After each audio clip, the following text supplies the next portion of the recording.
Mathematics 9th class की book में से जो यूनिट नंबर 3 है उसका एक इंतहाई अहम क्वेश्चन समझते हैं। और ये क्वेश्चन बोर्ड इम्तिहान में कुछ इस तरीके से पूछा गया था कि राइट इनटू सम और डिफरेंस, के आपने इस क्वेश्चन को सम या डिफरेंस की फॉर्म में कन्वर्ट करना है। और ये क्वेश्चन आपको गिवन है कि log 22 और इसकी पावर कितनी है 1/3 डिवाइडेड बाय 5 की पावर 3। तो इस क्वेश्चन को आपने प्लस या माइनस की फॉर्म में कन्वर्ट करना है। जब आपका आंसर आएगा उसके अंदर यहाँ तो लिखा हो प्लस, यहाँ लिखा हो माइनस। तो इसको एक दफ़ा हम दोबारा लिखते हैं, फिर इसको सॉल्व करते हैं। मसलन ये लिखा हुआ है log 22 और इसकी पावर आप कितनी लिखेंगे जी 1 डिवाइडेड बाय 3 और डिवाइडेड बाय 5 की पावर 3। तो इस क्वेश्चन को आपने कुछ इस तरीके से सॉल्व करना है कि अगर डिवाइड के अंदर दो टर्म्स दी गई हों तो log का दूसरा कानून लगता है, ये वाला log m divided by n।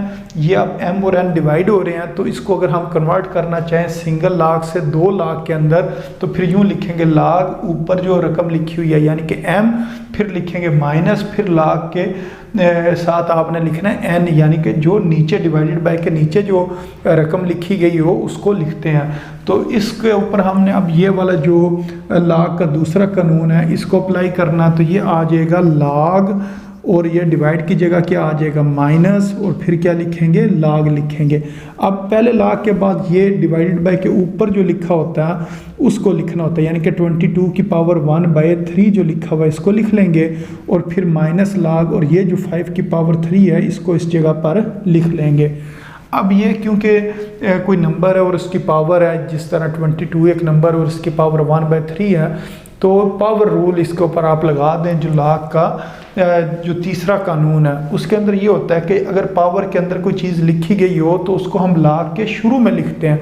जैसा कि ये m की पावर n है तो n को हमने शुरू में लिखा और फिर आगे क्या लिख दिया log m लिख दिया। इसी तरह ये जो पावर है 1/3 ये log के शुरू में आ जाएगी। इसी तरह ये जो 3 है इसने log के शुरू में आ जाना, इस log के शुरू में ये आ जाएगा 1/3 log 22 और फिर ये लिखेंगे माइनस, और ये वाला जो 3 है इस log के शुरू में आएगा और आ जाएगा log 5।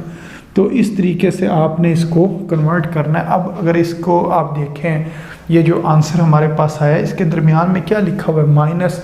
जो माइनस है उसको हम क्या कहते हैं डिफरेंस भी कहते हैं। तो ये जब क्वेश्चन जो है ये किसकी फॉर्म में आ गया, डिफरेंस की फॉर्म में आ गई, यानी कि दो नंबर हैं और वो माइनस हो रहे हैं, तो इसका मतलब ये इनके दरमियान को डिफरेंस है।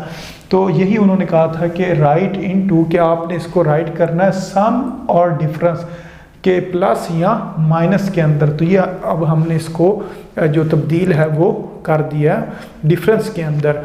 तो उम्मीद है आपको इस क्वेश्चन की समझ आ गई होगी कि इसको किस तरीके से सॉल्व करना था।